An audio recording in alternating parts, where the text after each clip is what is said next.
अब तो ये नियम ले लिया है कि आठों पहर राधा राधा राधा राधा। तो बोले क्या है ये राधा नाम? बोले हमारा जीवन धन है, परम धन है, ये कल्प तरु है, जो चाहोगे प्राप्त हो जाएगा। आप करके तो देखो। बिन विश्वास भगति नहीं ते बिन द्रमहि न राम, राम कृपा बिन सपन्यु जीव न लह विश्राम।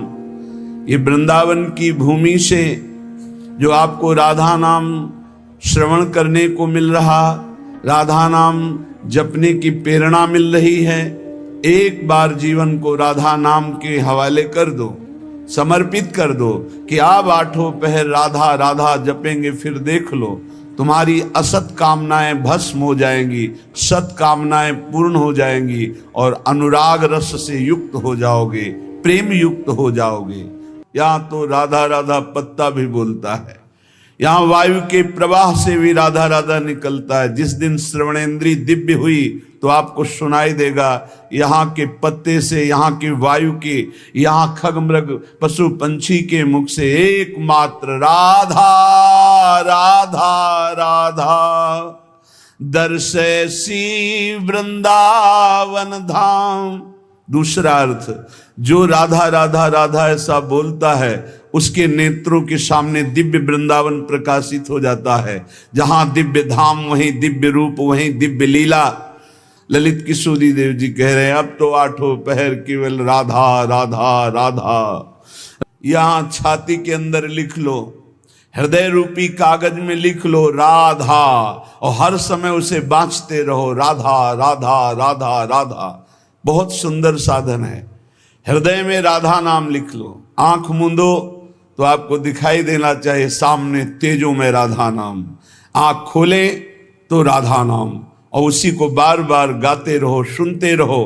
तो राधा नाम अंक आभूषण भूषित कर अंगनाच, राधा नाम लिखी पाटुलिया ललित किशोरी बाच।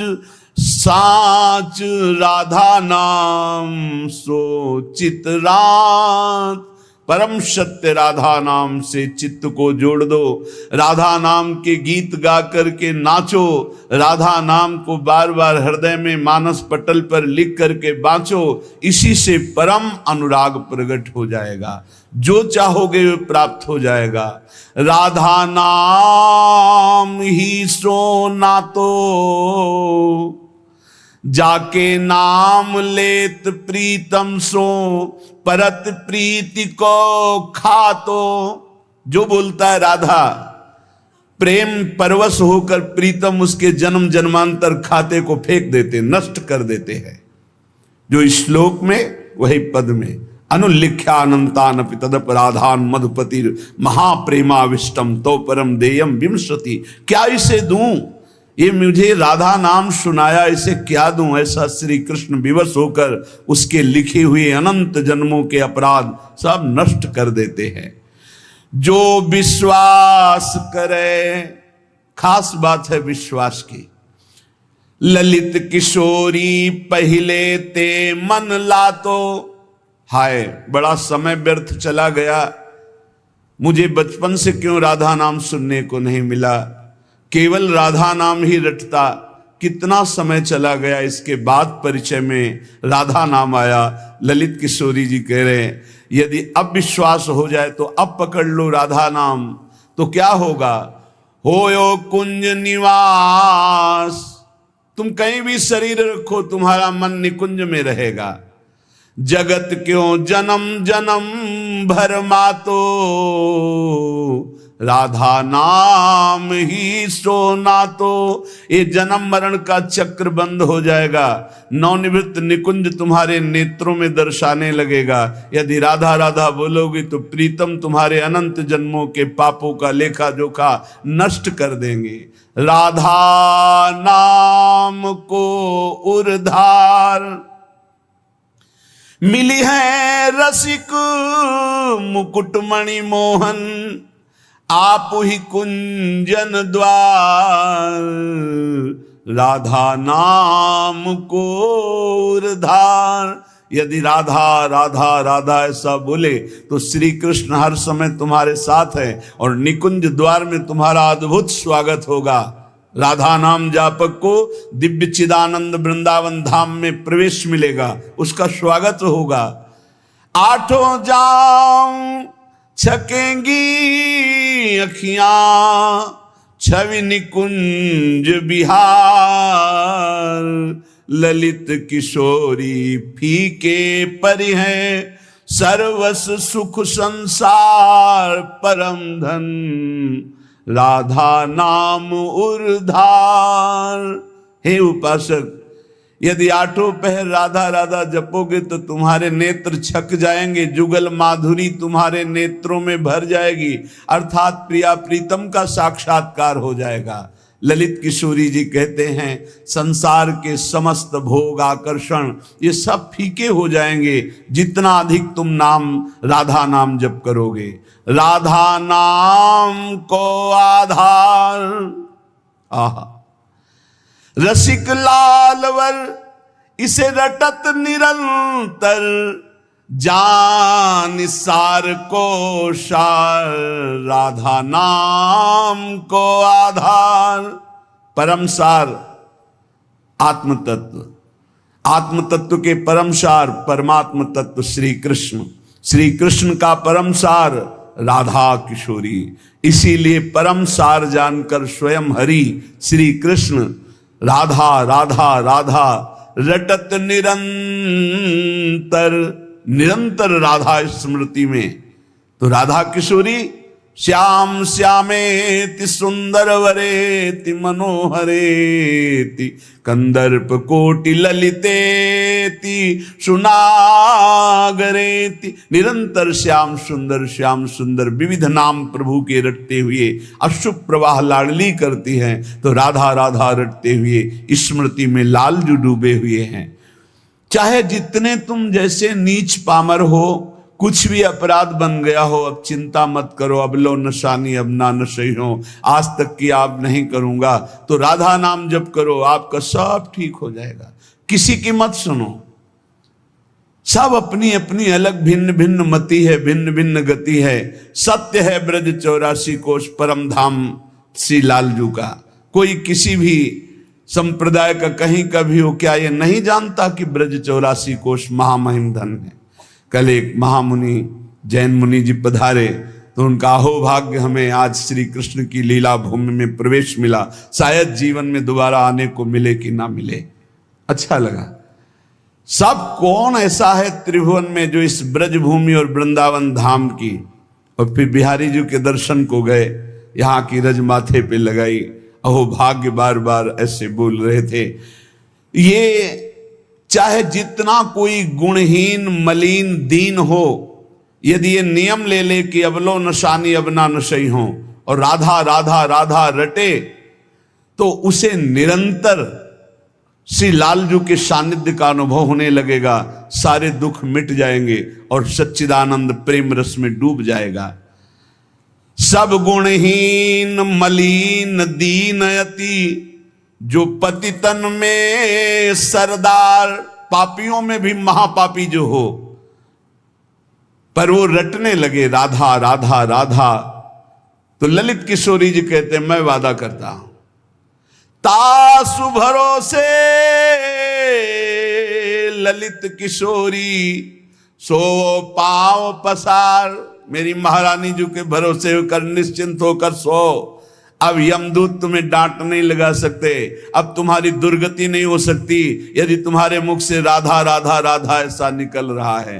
राधा नाम की गति न्यारी, सपने हूं रसना पर आवत जो, तो विवश बनत हैं कुंज बिहारी। जागृत की राधा राधा कौन कहे, अगर स्वप्न में निकल जाए राधा तो कुंज बिहारी विवश होकर उसके अधीन हो जाते हैं। मान लीजिए तो आप निहाल हो जाएंगे। ये किसी स्वार्थवश महापुरुष नहीं कह रहे, तुम्हारे पास कुछ नहीं देने के लिए, जो है वो सब नाशवान है। उस नाशवान को जिसे तुम महत्व दे रहे हो, इस मार्ग में चलने वाला पथिक पहले कदम पर उसको नष्ट कर देता है। उस वासना को नष्ट कर देता है, उस आश्रय को नष्ट कर देता है, उस चाहत को नष्ट कर देता है जो इस नाशवान की हो। बाद में व्यवहार में तुम देखते हुए उसे नहीं समझ सकते आंतरिक स्थिति को। राधा नाम की गति न्यारी, सपने हूं रसना पर आवत जो राधा, तो विवश बनत है कुंज बिहारी। बनत हैं, यद्यपि वो विवश नहीं है, परम स्वतंत्र समस्त शक्तियों के स्वामी, पर राधा नाम उन्हें विवश कर देता है, अधीन कर लेता है। सुंदर दिव्य किशोर वैष्णव, बानी मधुर रहत एक सारी।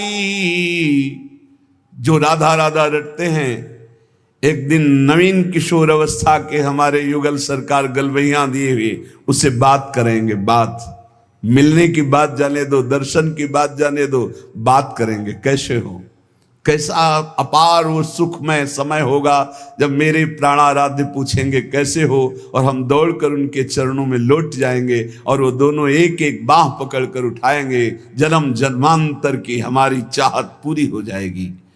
सुंदर दिव्य किशोर वैष्णव, बानी मधुर रहत एक सारी। राधा नाम की गति न्यारी। जो राधा राधा रखते हैं उन्हें अखंड वृंदावन वास प्राप्त होता है। आज नहीं प्राप्त, अगर हो रहा तो चिंता मत करो, शरीर छूटने के बाद यहीं आओगे, यहीं के हो। श्री वृंदावन वास निरंतर, पावत ललित किशोरी वारी। राधा नाम की गति न्यारी।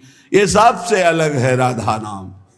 जो विश्वास करके राधा राधा हित धू जो विश्वास है, तब ही सुधरे बात।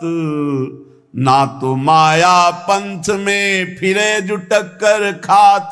यदि विश्वास है तो बात सुधर गई, विश्वास नहीं तो माया के टक्करों में चकनाचूर हो जाओगे। कभी काम, कभी क्रोध, कभी लोभ, कभी मोह, कभी मद। तुम्हारा जो साथ देने वाला है वही तुम्हें नष्ट कर देगा। हमारी बात को समझना। यदि भगवद आश्रय नहीं तो तुम्हारा कोई नहीं है, भगवद आश्रय है तो सब विरोध में हो तो भी तुम्हारा कोई बाल बाका नहीं कर सकता। अपनी स्थिति प्रभु में हो, सब बात बन गई। एक हाथी को उसका सेवा करने वाला बहुत जो दुलार करता था, उसे साइड में कर रहा था, एक छोटी छड़ी लेके ऐसे वर्षों से उसका पालन पोषण कर रहा था। काल सवार हो गया, सूंड से पटक दिया और जैसे परेठा पलट पलट के बनाया जाता है ऐसे उसको चकनाचूर कर दिया, लातों से रख रख कर मार कर। एक आदमी जा रहा है आराम से, पीछे से साड़ आया, उठाकर पटक दिया, इतना मारा, मर गया। एक एक मिनट में मृत्यु हमारे लिए खड़ी हुई है, कहां कब कैसे। इसलिए हमारा जीवन जितना है वो सब सुखमय हो जाए, आनंदमय हो जाए, हमारी मृत्यु भी हो तो महोत्सव बन जाए। इसलिए राधा राधा राधा। पूज्य भाई श्री हनुमान प्रसाद पोद्दार जी महाराज कह रहे, प्रेम शब्द ये संसार में सार्थक नहीं है, धोखा है। यहां संसार में कोई किसी से प्रेम नहीं करता, कोई नहीं करता। अपने स्वार्थ की पूर्ति के लिए ही यहां प्रेम शब्द का प्रयोग किया जाता है। प्रेम केवल केवल सच्चिदानंद से होता है, क्योंकि प्रेम कामना रहितम, प्रेम में कामना नहीं होती, और यहां बिना कामना के प्रेम नहीं होता, इसलिए वो प्रेम नहीं है। वो राग है, वो मोह है, वो आसक्ति है, वो काम है, प्रेम नहीं है। प्रेम सच्चिदानंद में होता है, क्योंकि प्रेम सूक्ष्मतरम, और यहां स्थूल शरीर को लेकर प्रेम किया जाता है।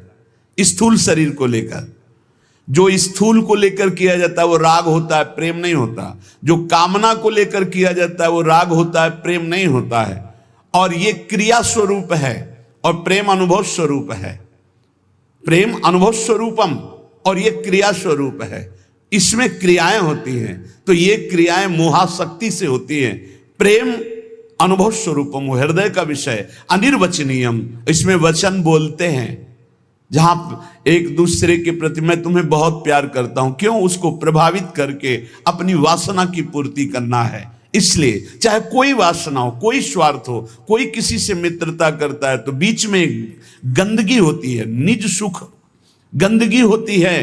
अपनी भावना को पोषण करना, अपने स्वार्थ का पोषण करना, अपनी वासना का पोषण करना, अगर ये गंदगी निकल जाए तो सच्चिदानंद प्रेम कहीं भी कर ले तो भगवान की प्राप्ति हो जाए। पर स्वसुख वांछा रूपी गंदगी का त्याग, जो अपने सुख को भोगने के लिए दूसरे से प्यार का शब्द प्रयोग किया जाता है, ये राग है, ये काम है, ये मलिन वासना है, ये प्यार नहीं है, ये मदांध है। कोवा मदांधो मदनातुरोवा, ये काम से व्याकुल पुरुष ऐसा बोलता है। अपनी कामना की पूर्ति, काम का तात्पर्य केवल एक जनेंद्री जन्य नहीं है, हर इंद्री की कामना से युक्त होकर जो किसी से बोला जाता है मैं तुम्हें बहुत प्यार करता हूं, ये केवल वासना का केवल सूचक है। क्योंकि अनिर्वचनीयम प्रेम स्वरूपम, प्रेम कभी कहा नहीं जा सकता कि मैं तुम्हें बहुत प्यार करता हूं। इसलिए प्रेम सार्थक होता है सच्चिदानंद भगवान में। प्रेम शब्द केवल लगता है भगवान में, और यहां जो भी होता है वो राग होता है, काम होता है, आसक्ति होती है, मोह होता है।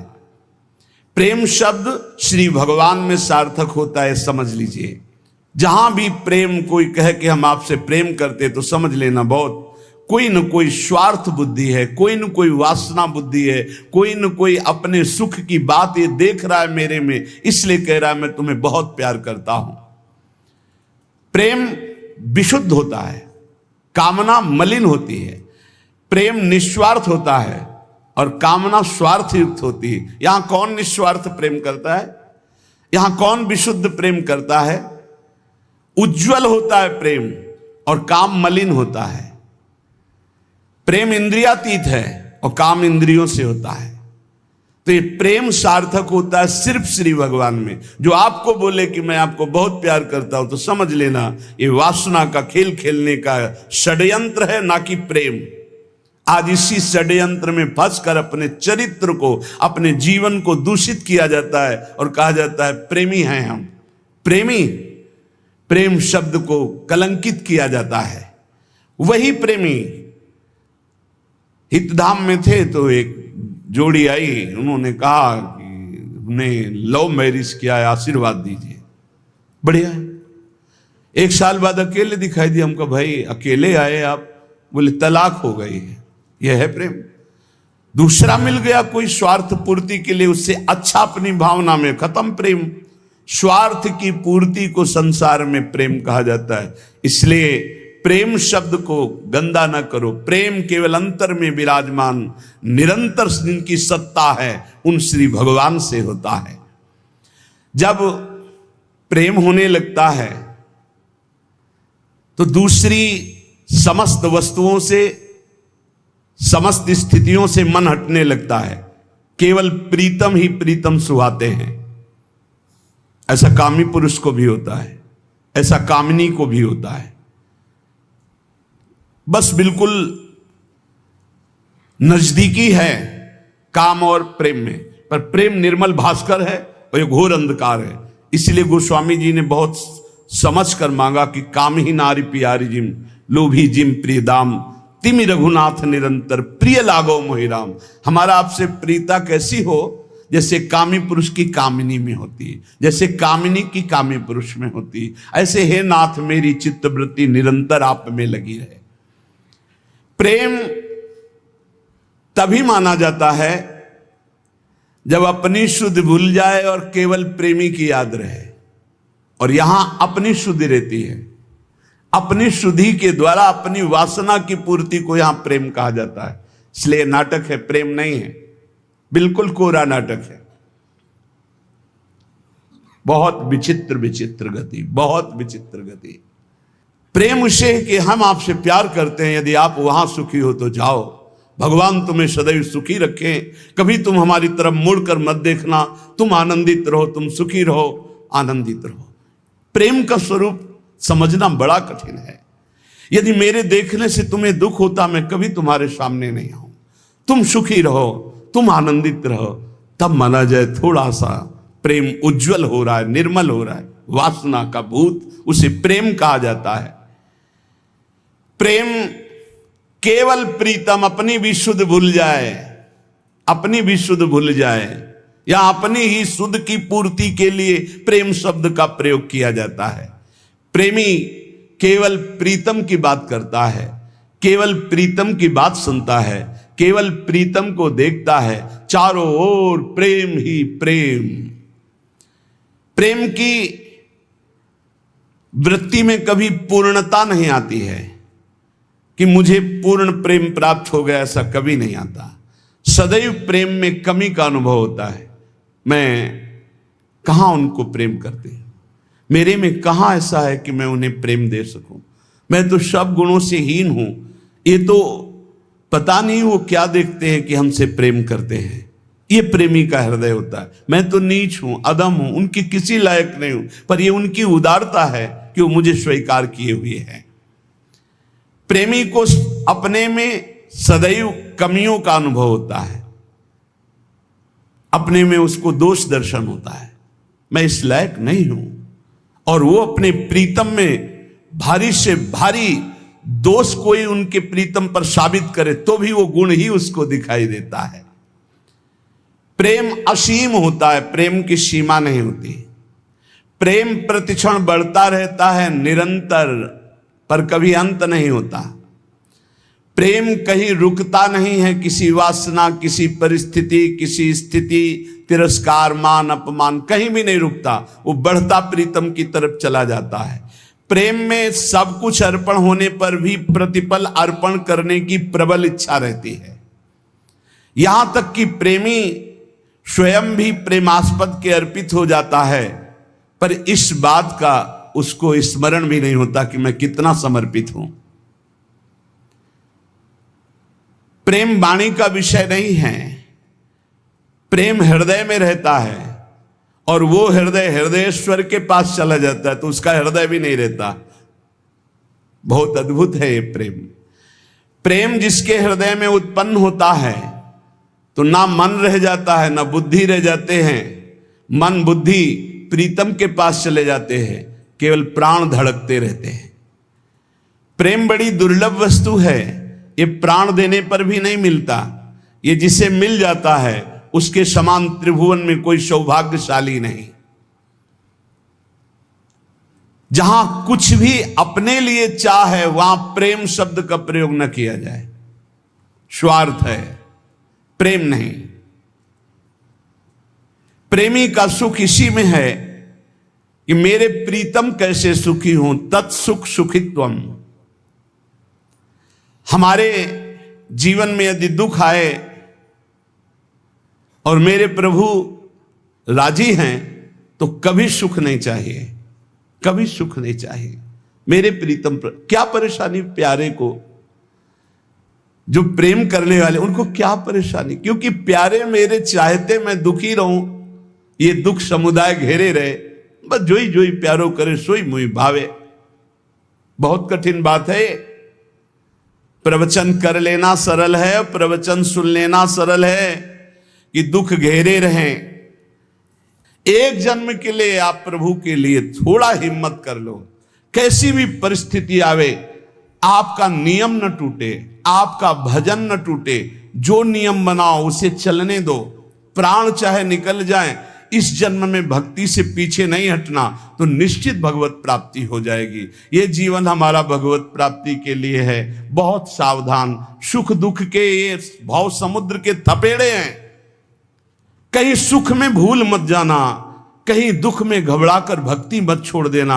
आगे आपको बहुत सुख मिलेगा। ये भक्ति दुख सुख देने वाली नहीं, भक्ति सुख दुख में समान स्थिति पैदा करती है। भक्ति भगवान को आकर्षित करती है। और सही मानो, आज तक खुद अपना अनुभव में बता रहा हूं, ये दुख, ये विपत्ति, ये रोग, ये नाना प्रकार का तिरस्कार, निंदा, यही ऊंचाई पर चढ़ाती है, यही सच्चाई पर चढ़ाती है, यही सच्चा शरणागत भक्त बनाती है। इसलिए जिसके जीवन में दुख है, विपत्ति है, नाना प्रकार की प्रतिकूलताएं हैं, डरना मत। तुमको उस ऊंचाई पर भगवान चढ़ा रहे हैं जहां तुम चढ़ ही नहीं सकते थे। सुख और सुविधा ये दुलार है। जैसे कोई बच्चा बहुत रोने लगे तो टाफी पकड़ा दे। सुख सुविधा अनुकूलता प्रणाम नमस्कार ये हमारे प्रभु का दुलार है। दुख प्रतिकूलता तिरस्कार अपमान विपत्ति ये कृपा है। और कृपा पात्र ही विश्व विजयी होता है। कृपा पात्र ही काम क्रोध लोभ मोह मद का नाश करता है। इसलिए सदैव अपने आराध्य देव की निष्ठा में रहे। त्रिपुरदास जी का एक नियम था, वो श्रीनाथ जी के चरणामृत का रोज पान करते थे। हमेशा चरणामृत अपने पास रखते थे। बिना जबान में चरणामृत गए वो अन्न जल नहीं रखते थे। वैसे ये नियम रखने की बात प्रायः सबको कही है। श्री जी का चरणामृत गुरु जी का चरणामृत जरूर पास रखना। जिसके पास चरणामृत की सुविधा न हो तो हम चरणामृत कुंड का नाम ले रहे हैं। मानसरोवर, राधा कुंड, श्याम कुंड, ये जो कुंड है इनमें हर संतों के चरणामृत है। ब्रज 84 कोस के बड़े बड़े सिद्ध संत जो चरणामृत नहीं देते वो भी इनमें स्नान करते। वो भी जब जाते हैं तो आचमन और चरण धोते। इन कुंडों का जल रख लो, एक एक बूंद रोज अगर मुख में डालोगे एक एक बूंद तो आपका चरणामृत पान का नियम पूरा हो जाएगा। और राधा वल्लभ जी, बांके बिहारी राधा रमन जी, यहाँ तो करुणा बरसती। आप चले जाओ पात्र लेकर और हाथ जोड़कर प्रार्थना करके मांगो तो आपको चरणामृत मिल जाएगा। अगर इतना चरणामृत मिल जाए उसमें आप जल मिला ले तो आप वर्षों उसी को चलाते रहें, जल मिलाते रहें चलाते रहें, वो चरणामृत ही होता है। एक दिन संयोग की बात, जब आप भोजन करने के लिए गए तो जो श्रीनाथ जी के चरणामृत का पात्र था वो जो चरणामृत मांगते थे मिल जाता था, सेवक देते थे। बोले आज तो चरणामृत खत्म हो गया। आपने कहा पहले क्यों नहीं बताया? अगर पहले बताए होते तो चरणामृत की व्यवस्था करते तो ठीक है, ठाकुर जी को भोग लगा दो, अब हम प्रसाद नहीं पाएंगे जब तक चरणामृत नहीं। ये पूज्य श्रीधर बाबा जी को हमने नियम देखा कि वयोवृद्ध थे, 3 बजे आसन पे बैठते प्रातःकालीन और 1 बजे तक जप करते। 1 बजे के बाद 2 साधक उनको उठाकर ले जाते परिक्रमा मार्ग में। वो साष्टांग दंडवत लोटपोट होते, फिर आते अपने ठाकुर जी की 4 परिक्रमा करते। इसके बाद हाथ जोड़कर मंदिर में चरणामृत लेते। और जब चरणामृत जिस दिन, एक तो प्रायः रहता है ऐसा कभी हो गया कि कोई दूसरा भगत जो उनकी नियम निष्ठा को नहीं जानता सब बट गया, तो बोले बाबा चरणामृत तो बट गया, 1 बूंद पानी नहीं पिएंगे। अब फिर 1 बजे वही प्रक्रिया करके चरणामृत मिलेगा तब पानी पिएंगे, तब भोजन कर। ऐसी भक्तों में निष्ठा। तो उन्होंने कहा मैं दरबार जा रहा हूं, तुम लोग श्री ठाकुर जी को भोग लगाकर प्रसाद पा लेना, अब मेरी प्रतीक्षा मत करना, क्योंकि जब तक चरणामृत नहीं तो मैं ठाकुर जी का प्रसाद भी नहीं पाऊंगा। मन में निश्चय किया कि यदि चरणामृत श्रीनाथ जी का नहीं मिला तो चाहे प्राण निकल जाए कभी कुछ जबान पे नहीं रखूंगा। चरणामृत के बिना मेरा जीवन किस काम का। रसोईया अपने कार्य में लग गया। इतने में स्वयं श्रीनाथ जी 10 वर्ष के बालक का रूप रहकर पात्र में चरणामृत अपना जतिपुरा से लेंगे वहां पहुंचे और कहा सुनो ये 3 पात्र रखे हैं, त्रिपुरदास जी को बता देना, इसमें श्रीनाथ जी का चरणामृत, इसमें महाप्रभु वल्लभाचार्य जी का चरणामृत और ये तीसरे पात्र में श्रीनाथ जी का उच्छिष्टामृत। उनको बुला लो और पवाओ। और ये तीनों थैलियां भेजी गए। बालक ऐसा कह के चला गया। त्रिपुरदास जी को बुलाने के लिए गए। त्रिपुरदास जी दरबार में थे, एकांत में आए और उनका मैंने कहा था कि बिना चरणामृत के हम प्रसाद नहीं पाते, क्यों हमको तंग कर रहे हो? बोले नहीं, चरणामृत तो आपकी ही बात पहुंच गई है तो वहां से चरणामृत भेजा गया है। बोले कौन बालक चरणामृत लाया? बोले जय जय ने भेजा होगा। तो कितनी अवस्था था? 10-12 वर्ष की अवस्था। वो कहा अरे बालक नहीं था, साक्षात श्रीनाथ जी थे, साक्षात श्रीनाथ जी थे। जे ही अलौकिक चरणामृत का स्वाद, स्वयं श्रीनाथ जी ने अपना चरणामृत उतार, वल्लभाचार्य जी का चरणामृत और अपना उच्छिष्टामृत। जो साधक, जो भक्त निष्ठावान होते हैं तो ठाकुर जी उनकी निष्ठा की पूर्ति करते हैं। इसलिए अपने जीवन को भक्ति की निष्ठा में बांधिए। जो नियम लो, आजीवन प्राणपण उसका निर्वाह करो। ठाकुर सेवा का, संत सेवा का, चरणामृत का जो नियम लो, कुछ नियम जीवन में होने चाहिए, कुछ नियम होने चाहिए जो जीवन भर चलने चाहिए, चाहे बीमार हो चाहे जैसी स्थिति हो, वो नियमावली नहीं टूटना चाहिए। उन नियमावली से ही भगवान रीझ जाएंगे। नेम से ही प्रेम होता है और फिर प्रेम में कोई नेम नहीं रहता। इसलिए उपासक नियम पूर्वक, दृढ़ता पूर्वक